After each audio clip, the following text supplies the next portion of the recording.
신약성경 로마서 1장 1절부터 7절.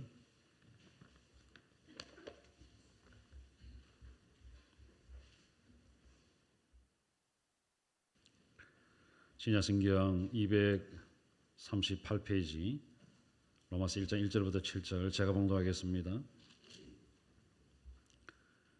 예수 그리스도의 종 바울은 사도로 부르심을 받아 하나님의 복음을 위하여 택정함을 입었으니 이 복음은 하나님이 선지자들을 통하여 그의 아들에 관하여 성경에 미리 약속하신 것이라. 그의 아들에 관하여 말하며 육신으로는 다윗의 혈통에서 나셨고 성결의 영으로는 죽은 자들 가운데서 부활하사 능력으로 하나님의 아들로 선포되셨으니 곧 우리 주 예수 그리스도시니라. 그로 말미암아 우리가 은혜와 사도의 직분을 받아 그의 이름을 위하여 모든 이방인 중에서 믿어 순종하게 하나니 너희도 그들 중에서 예수 그리스도의 것으로 부르심을 받은 자니라. 로마에서 하나님의 사랑하심을 받고 성도로 부르심을 받은 모든 자에게 하나님 우리 아버지와 주 예수 그리스도로부터 은혜와 평강이 있기를 원하노라. 아멘. 복된 주일입니다. 오늘 아침에도 하나님 은혜가 여러분과 함께하기를 주님의 이름으로 축복합니다. 하나님의 부르심이라는 제목으로 말씀을 함께 나누고자 합니다. 로마서는 로마에 있는 성도들에게 보내진 편지입니다. 그때 당시에 로마가 로마 황제를 숭배 강요당했던 시대입니다. 그러니까 자유롭게 예배를 할 수 있는 그런 상황이 아닌 가운데에 있는 그리스도인들을 격려하기 위해서 보낸 편지입니다. 오늘 저는 하나님의 부르심에 대해서 이야기를 하고 싶습니다. 여러분 성경을 보면 1절에 부르심이라고 되어 있습니다. 사도로 부르심을 받아 그랬죠. 6절에도 보면 너희도 그들 중에서 예수 그리스도의 것으로 부르심을 받은 자, 예수 그리스도의 것으로 부르심. 7절에 보면 로마에서 하나님의 사랑하심을 받고 성도로 부르심을 받은 모든 자, 불러주셨다는 거죠. 부르심. 그래서 하나님의 부르심, 사도로 불러주셨고 예수 그리스도의 것으로 불러주셨고 성도로 불러주셨고, 오늘 저는 이 세 가지를 말씀을 드리고자 합니다. 바울은 사도로 부르심을 받았어요. 로마에 있는 성도들은 하나님의 것으로 부르심을 받았거든요. 그리고 또 우리는 거룩한 백성으로 부르심을 받았습니다. 저와 여러분 어떻게 살아야 되는가라는 걸 오늘 성경이 세 가지로 이야기해 주는 거예요. 사도로 살아야 되고 사도적인 삶을 살아야 되죠. 우리는 사도는 아니지만 사도적인 삶을 살아야 되고 예수 그리스도의 것으로 예수님에게 속한 사람으로 살아야 되고 이 땅에 살아가는 가운데 거룩한 삶을 살아야 되는 존재가 바로 저와 여러분이다라는 것을 오늘 성경이 이야기를 해요. 그래서 오늘 이 세 가지 구체적으로 어떤 것인가. 첫째는 뭐로 부름을 받았다고요? 사도로 부르심을 받았고, 두 번째는요 예수 그리스도의 것으로 예수님에게 속한 사람으로 부름을 받았고, 세 번째는 성도로 부르심을 받았다. 오늘 나머지는 다 잊어버려도 이 제목 세 가지는 알아야 되겠죠. 그래서 구체적으로 세 가지가 뭔가라는 것을 한번 생각해 보십시다. 감사절인데 감사에 대한 설교를 할까 고민을 많이 했습니다. 그래서 준비를 했었어요. 감사에 대한 설교를 하자 했는데 이게 더 중요하겠다 싶은 생각이 들어서, 우리가 부르심을 받았으니까 감사하는 삶을 살고 부르심을 받아서 사는 것 자체가 감사로 이어져야 되겠다 싶어서 감사에 대한 설교는 오늘 오후 예배 때 할 생각입니다. 그래서 주중에 지난주부터 계속해서 고민하고 또 고민하고 하다가 주보에도 낮 예배를 감사에 대한 설교로 제목도 다 적어놨다가 바꿨습니다. 사도로 부르심을 받았습니다. 부름을 받았다. 여러분, 부름을 받았다라고 하는 것은 놀라운 일이에요. 지구상에 한 80억 가량 됩니다. 지금 우리가 살고 있는 이 땅에 어마어마하죠. 80억이나 되는 사람들, 75억인가 76억인가 돼요. 그 76억 가운데 우리나라에도 한 5천만 명 되잖아요. 남한 땅만 해도. 남북한 합치면 한 7천만 명 정도 되는 걸로 알고 있습니다만은 5천만 명 중에 하나님의 자녀로 부르심을 받았다. 이거는 보통 일이 아니에요. 우리 부산만 해도 90%의 사람이 예수 안 믿습니다. 우리는 10%에 속하는 사람이에요. 10명 중에 한 명이라는 거죠. 대단한 일이잖아요. 10명 중에 한 명이 예수 믿게 되어주고 하나님 앞에 부름을 받았다. 이 보통 일이 아닙니다. 사랑하는 여러분, 중요한 것은 뭐냐? 하나님께서 우리를 불러주셨는데 에베소서 1장에 보면 1장 4절에 보면 우리를 하나님께서 하나님의 자녀로 불러주실 때 언제 불러주셨느냐 하면 창세전에 불렀다는 거죠. 땅이 만들어지기 전에 이미 하나님께서 저와 여러분을 하나님의 자녀로 선택해 놓고 불러주셨어요. 택해 놓으셨다는 거죠. 이것은 뭐냐 하면 우리의 됨됨이를 보고 하나님께서 선택한 게 아니라는 거죠. 우리의 삶을 보고 야 이놈은 좀 제대로 사네. 그리고는 이제 그 영혼을 하나님의 자녀로 내가 불러줘야 되겠다. 그렇게 한 거 아니라는 거죠. 조건이 없다는 거죠. 조건 없는 부르심, 무조건적인 선택. 그래서 우리가 하나님의 자녀가 된 것은 무조건적인 선택입니다. 한번 따라해 볼까요? 무조건적인 선택. 무조건적인 선택. 이게 정말 중요해요. 저와 여러분이 뭔가 하나님 앞에서 하는 것을 보고 조건을 보고 우리를 선택해 주셨다면 만약에 우리를 선택한다면 과연 여기 있는 분들이 몇 퍼센트 안에 들 수 있을까? 몇 명이나 선택을 받을 수 있을까? 하나님의 선택의 기준이 많이 높다면 아무도 하나님 앞에 선택을 받지 못할 수도 있다는 거죠. 그렇잖아요. 키가 1m 90 이상 되는 사람만 예수 믿을 수 있다 이러면 몇 명 될까요? 1m 90 있나요? 그렇잖아요. 없잖아요. 몸무게가 100kg 이상 내가 선택하겠다 이러면 있습니까? 없잖아요. 그러니까 이 참 뭔가 하나님 앞에서 조건 없이 무조건적으로 하나님께서 그것도 땅이 만들어지기 전에 창조하기 전에 이미 하나님께 저와 여러분을 선택해 주셨다. 이 정말 은혜예요. 은혜 중에 은혜예요. 이 감사할 거리죠. 오늘 저와 여러분이 감사헌금 할 때에 감사헌금 봉투 뒤에다가 감사 제목 한번 써보라 했잖아요. 아무것도 안 썼다 이러면 하기 전에 분명히 쓰십시오. 하나님 나를 조건 없이 불러주신 거 감사합니다. 쓰십시오. 하나님께서 나를 조건 없이 불러주셨잖아요. 약해도 연약해도 힘들어도 뭔가 하나님 앞에 내세울 것도 없다 할지라도 하나님은 나를 그렇게 불러주셨다는 거예요. 사랑하는 여러분, 그런데 오늘 바울은 사도로 부르심을 받았어요. 하나님께서 선택해 주셨는데 사도로 불러주셨다. 이 사도가 뭐냐 하면 예수님께서 직접 불러주신 거나 그 다음에 예수님께서 가르치시는 그 현장 가운데 있었던 사람, 그런 사람을 사도라고 하거든요. 주님께서 직접 불러준 사람들, 베드로, 안드레, 야고보, 요한 이런 사람이 사도거든요. 12사도라고 하잖아요. 그리고 예수님께서 직접 가르친 사람들, 그런 사람이 사도예요. 그럼 저와 여러분은 그러면 사도가 아니잖아요. 바울은 오늘 사도로 부르심을 받았다 했는데 우리는 사도로 부르심을 받지는 않았지만 사도적인 삶은 살 수가 있습니다. 사도가 살았던 삶을 우리가 그대로 살아갈 수 있다는 거예요. 사도들이 뭘 했나요? 가르치고 복음 전하고 고치고 다니면서 하나님의 나라를 전파하는 그런 삶을 살았어요. 오늘 성경에 보면 그 바울이 사도로 부르심을 받아서 무엇을 했는가? 1절 한번 보십시오. 예수 그리스도의 종 바울은 사도로 부르심을 받아 뭐를 위하여 택정함을 받았다고요? 하나님의 복음을 위하여. 하나님의 복음을 위하여 하나님께서 바울을 무엇으로 불렀다는 거죠? 사도로. 오늘 저와 여러분을 하나님의 복음을 위하여서 저와 여러분을 하나님께서 불러주셨다는 거예요. 하나님께서 무조건적으로 선택해 주셨는데 선택해 주신 이유가, 불러주신 이유가 있다는 거죠. 그냥 불러줄게 이게 아니고 할 일이 있어서 불러줬다는 거죠. 그 할 일은 복음을 전하는 것. 복음을 위해서 하나님께서 저와 여러분을 하나님의 자녀로 불러주셨다는 것. 이게 멋진 일이죠. 복음을 위하여 불렀다. 따라해 보십시다. 복음을 위하여. 복음을 위하여. 여러분 아무런 할 일이 없는 사람이 불행한 사람이에요. 그렇잖아요. 할 일이 있다는 건 행복한 일이에요.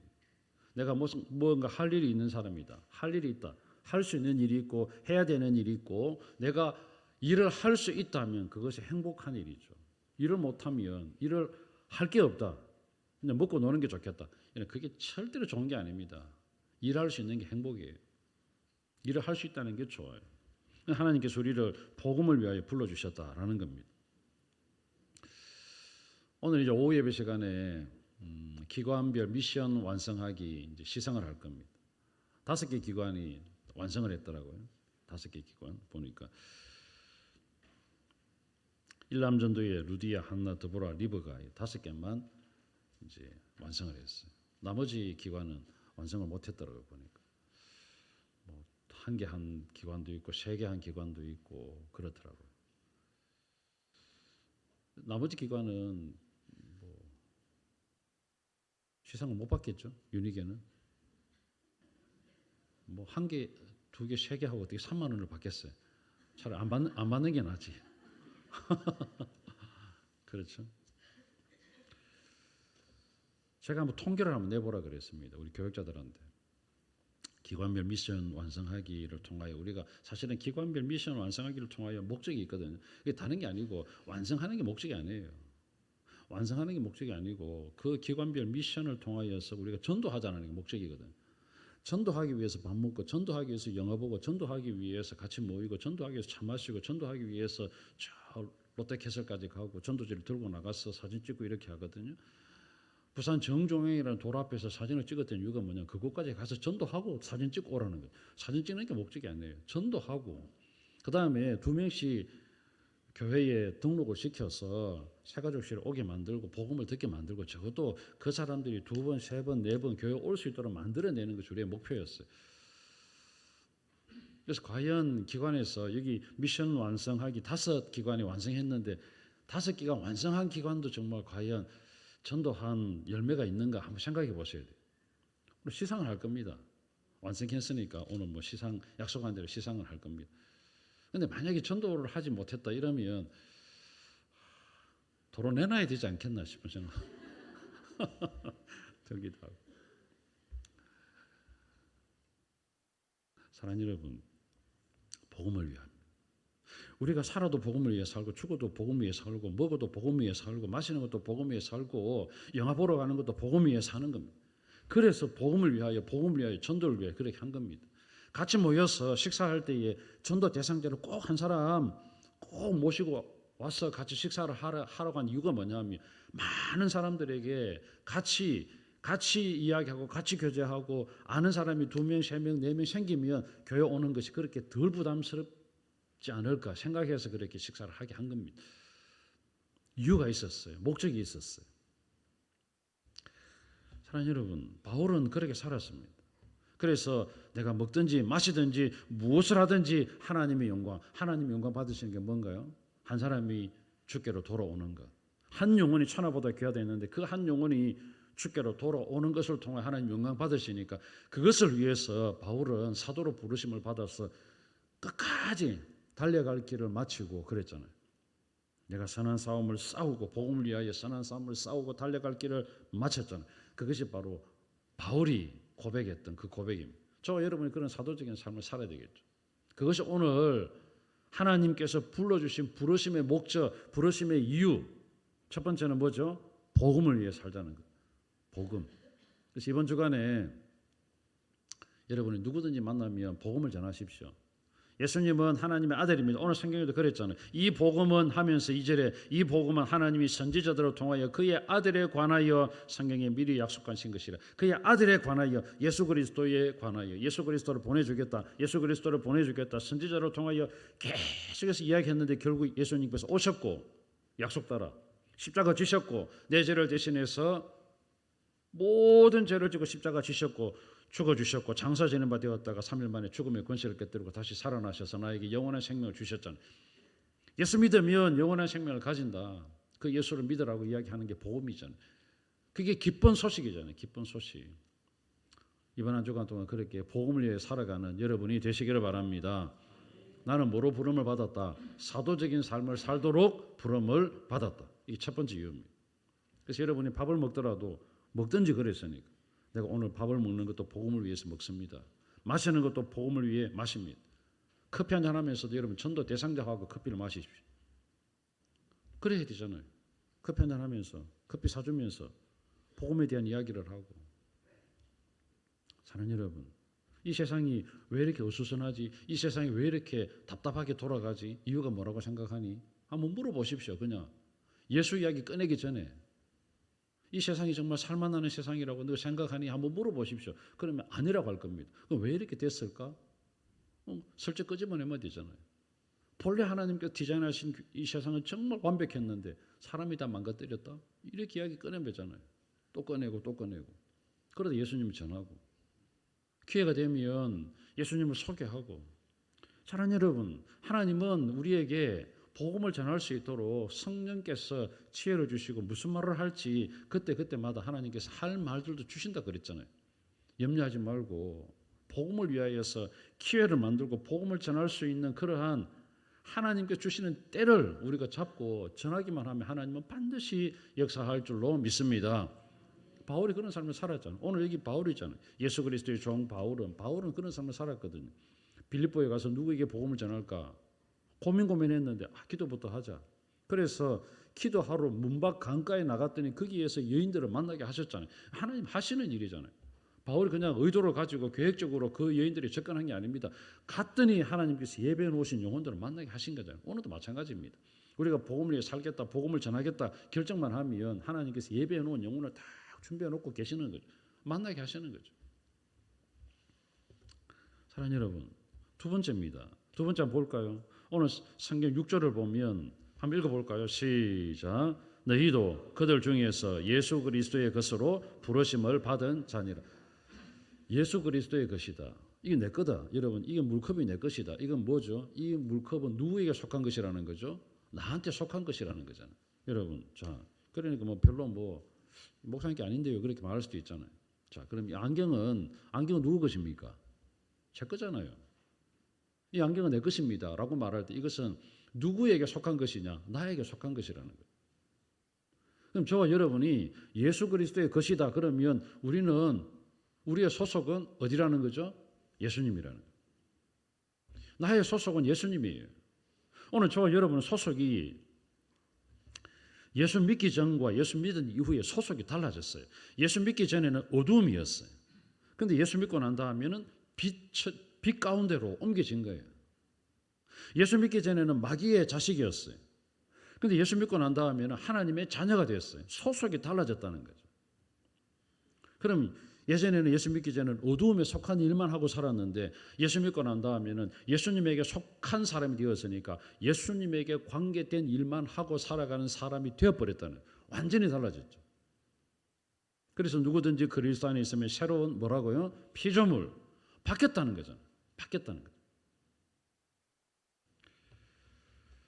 어두움에서 빛으로, 죽음에서 생명으로, 절망에서 소망으로, 지옥에서 천국으로 완전히 바뀐 사람들이 바로 저와 여러분이 됐다는, 그것이 바로 예수 그리스도의 것이다. 나는 예수님의 것이다. 나는 예수님의 것이다. 이것이 나의 정체성입니다. 내가 누구 것이냐? 오늘 학생들도 있지만 이 학생들은 하나님의 것, 예수님의 것입니다. 예수님이 주인이라는 거죠. 그럼 예수님께서 원하는 그런 삶을 살아야 되는 거죠. 내 마음대로 사는 게 아니고. 오늘 제가 주보 칼럼인데 썼습니다. 주님이라고 부를 때에, 주여라고 부를 때 그 의미가 뭔가? 나의 몸, 나의 시간, 나의 생각, 내가 가진 물질, 이 모든 것이 다 주님이 주인입니다. 그렇게 살아내는 겁니다. 주님, 내가 어떻게 살까요? 시간 내 거다.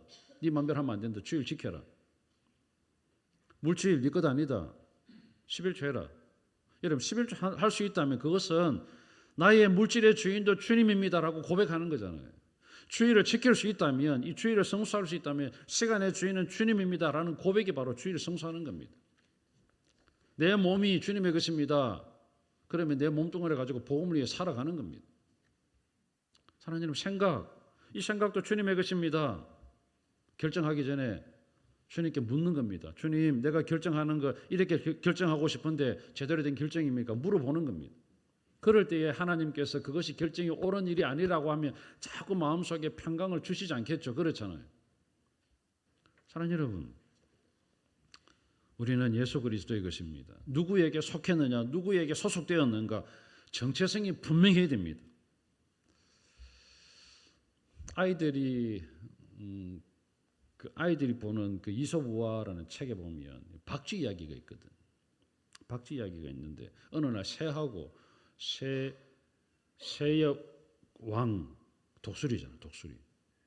새들 중에 왕 독수리. 그러니까 동물들 중에 왕 사자. 둘이가 이제 싸우게 된 거죠. 새들하고 이 사자 동물들하고 싸움이 벌어졌어요. 이 박쥐가 가만 보니까 이게 어디 붙을까 생각을 했어요. 자기는 뭐예요? 날개가 달렸으니까 새잖아요. 그런데 박쥐는 또 새끼를 놓으면 요거 젖을 먹이거든요. 여기 또 이제 짐승이에요. 새도 될 수 있고 짐승도 될 수 있고. 그래서 박쥐가 가만히 생각한 거예요. 다 가운데 있다가 독수리 쪽 새가 막 우시하다 그러면 독수리한테 가갖고 나는 새입니다 하고 딱 이렇게 붙는 거예요. 근데 가다 보니 여기 또 약간 전세가 불쾌해요. 그러니까 얼른 버리고 도망가갖고 사자한테 가갖고 날개를 탁 접고는 막 발로 막 기어다니면서 나는 동물입니다 하고 이렇게 붙었어요. 여기 갔다 여기 갔다 여기 갔다 여기 갔다. 근데 이제 새하고 동물하고 싸우다가 야 이래가는 안 되겠다. 야 우리가 이제 화해하자. 막 그만 화해를 해버렸어요. 끝까지 막 결판 나면 되는데 그러면 한쪽에 다 붙으면 되잖아. 이제 화해를 해버렸어요. 야 이러다가 우리가 다 죽겠다. 그만 화해하자. 이제 전쟁 끝. 근데 이제 이 박쥐가 가운데서 이제 곤란한 거예요. 이제 이거 어디에 붙어야 되나 이래 생각. 독수리한테 갔습니다. 나는 새였습니다. 이러니까 야, 니 그러지 마라. 네가 사자한테 가는 거 내가 봤는데 니는 동물이다 하고 내 팽개쳤어요. 사자한테 갔습니다. 나는 비록 날개는 붙었지만 새끼를 낳으면 다 젖을 먹여갖고 키우는 포유류입니다. 짐승입니다. 동물입니다. 이렇게 하니까 야 그러지 마라. 네가 독수리한테 가서 붙어갖고 간첩질하는 거 내가 봤는데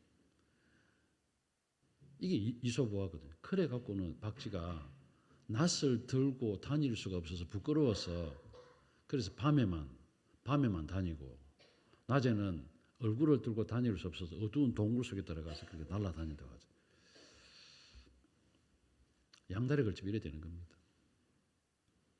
사랑하는 여러분, 우리가 세상에 한 발, 교회 한 발, 양다리 걸치면 어중간한 박쥐 신앙인이 되는 겁니다. 세상에 나가면 나는 그래도 뭐 당신하고 똑같습니다. 교회 오면 나는 어디 예수 믿는 사람입니다. 양다리 걸치면 안 되죠. 소속이 분명해야 됩니다. 정확해야 됩니다. 나는 예수님의 것입니다. 나는 예수님에게 속한 사람입니다. 나는 그리스도인입니다. 내 정체성이죠. 사랑하는 여러분, 정체성.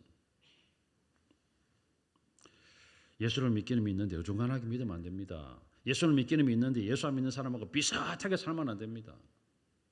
교회에 들어오면 예수 믿는 것처럼 살아서도 안 됩니다. 정확해야죠. 예수 믿는 사람을 만나든 예수 안 믿는 사람을 만나든 세상 속에 있던 나는 그리스도의 것입니다. 나는 그리스도의 사람입니다. 정확해야죠. 열왕기상 18장에 보면 엘리야가 갈멜산에서 바알 선지자와 아세라 선지자 850명과 대결을 펼칩니다. 누가 진짜 신인가? 너희들이 먼저 제사 드려라. 내가 나중에 할게. 그런데 사람들이 가운데에서 쭉 둘러섰습니다. 엘리야가 그들을 향해 뭐라고 합니까? 너희들이 믿는 바알이 참신이면 바알 편에 서고 내가 믿는 하나님이 참신이면 하나님 편에 서라. 결정해라. 결정. 어중간하게 양다리 걸치지 말고 박쥐 신앙인이 되지 말고 결정을 해라. 그럴 때 백성들이 둘러선 백성들이 아무 말 안 했습니다. 아무 말 안 했어요. 아무 대답도 안 했어요. 그때 여러분 결정해야죠. 우리는 하나님을 믿습니다. 우리는 하나님을 따르겠습니다. 우리 조상들이 믿었던 하나님을 내가 섬기겠습니다. 나는 분명하게 하나님을 선택하겠습니다. 결정을 했어야죠. 결정을 못했어요. 얼마나 안타깝습니다. 정말 중요한 순간에 결정을 해야 됩니다. 정말 중요한 순간에 우리의 정체성이 나타나야 내가 예수 믿는 거잖아요. 예수 믿습니다. 예수 믿습니다. 예수 믿습니다. 사랑하는 여러분, 저와 여러분은 오늘 어떻게 살아야 되는가 분명합니다. 세 번째입니다. 오늘 7절 한번 보십시오. 로마에서 하나님의 사랑하심을 받고 성도로 부르심을 받은 모든 자. 성도 따라해 봅시다. 성도로 부름을 받았다. 성도로 부르심을 받았다. 첫째는 어떻게 부름을 받았다고요? 사도로 부름을 받았다. 사도적인 삶을 살도록 부름을 받았다. 복음을 위해 살도록. 두 번째는요. 예수 그리스도의 것으로 부름을 받았습니다. 정체성이 분명해야 됩니다. 세상에 나가서도 그리스도인, 예수 안 믿는 사람을 만나도 그리스도인. 그렇죠? 세 번째는 성도로 부르심을 받았다. 성도. 성도가 뭐죠? 거룩한 백성이잖아요.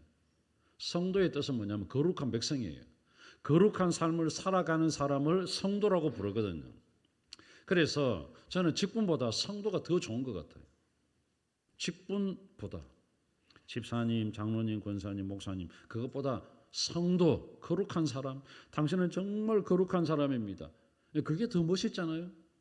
오늘 이게 성경에 너희도 그들 중에서 예수 그리스도의 부르심을 받았는데 그 부르심을 받은 사람을 하나님은 뭐라고 부른다?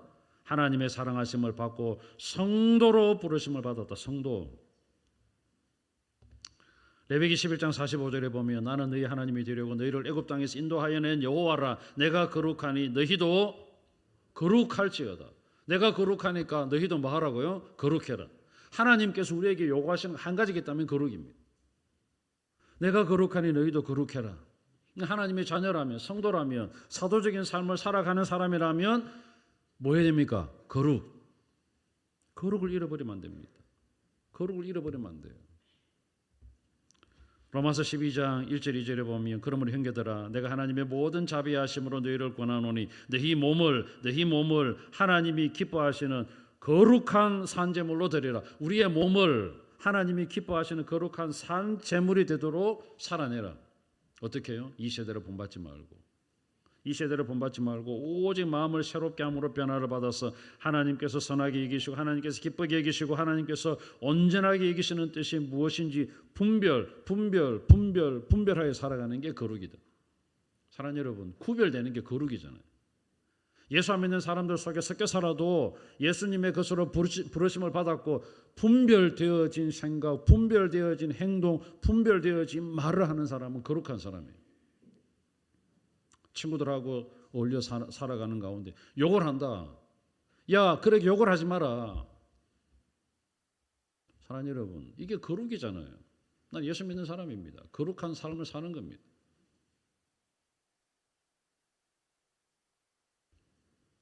사랑이 군중심리라는 게 있거든요. 군중심리. 그 군중심리 가운데서 혼자 제대로 살려고 발버둥 치는 거 정말 어렵습니다. 힘듭니다. 잘 안 됩니다. 얼마 전에도 그런 사건이 다시 또 불거졌잖아요. 밀양에 뭐 어떤 사건이 있었잖아요. 왜 그런 일이 벌어졌을까요? 저는 군중심리라 생각합니다. 우리가 일제강점기 때에 대부분의 성도들이 다 신사참 해버렸습니다. 그 중에도 나는 거룩하게 살겠다. 나는 하나님의 것으로 부르심을 받았으니까 절대로 신사 앞에 절을 할 수 없다. 이게 고신이잖아요. 우리 고신. 사랑하는 여러분, 하나님께서 우리를 선택해 주셨는데 어떻게 선택해 주셨다고요? 무조건적으로 선택해 주셨다 그랬잖아요. 네가 이렇게 살기 때문에 내가 너를 하나님의 성도로 내가 불러줄게 아니라는 겁니다. 우리가 어떻게 살아야 되는가? 무조건적으로 선택해 주셨으니까 아무런 조건을 보지 아니하시고 하나님의 자녀로 불러주시고 하나님의 자녀로 선택해 주었으니까 그러면 우리가 하나님의 불러주셨으니까 너무 고맙고 감사하니까 우리가 세 가지로 살아내야 되는데 사도적인 삶을 살아내야 되고 복음을 위하여 그 다음에 예수님에게 속한 사람으로 살아내야 되고 세상 가운데에서도 거룩한 사람으로 살아내라. 이것이 오늘 저와 여러분이 주시는 메시지잖아요. 이제 말씀을 정리하고 싶습니다. 오늘 이번 한 주간 동안 좀 이렇게 좀 살았으면 좋겠어요. 아무런 조건 없이 우리를 선택해 주었잖아요. 조건을 보고 선택해 준 게 아니라 그랬잖아요. 여러분, 조건을 보고 불러주셨다면 우리가 여기 있을 수도 없는 것 같아요. IQ 180 이상 우리 됩니까? 안 되잖아요. 키가 190 이상 됩니까? 안 되잖아요. 박사학위 2개, 3개 있어야 하나님의 자녀가 된다. 우리 안 되잖아요. 그렇잖아요. 달리기도 남자는 뭐 한 10초, 11초 되면 100m 하나님 자녀 불러줄게 이러면 아무도 안 되잖아요. 조건 없이 아무런 조건 약해도 연약해도 아무것도 가진 것 없어도 하나님이 자녀로 불러주셨잖아요. 그러면 저와 여러분이 그 은혜가 너무너무 고맙고 감사하고 그 은혜에 보답하는 게 뭘까요? 사도적인 삶을 사는 겁니다. 복음을 위해 사는 겁니다.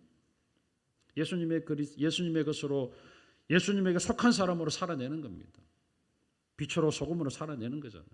거룩하게 살아내는 거잖아요.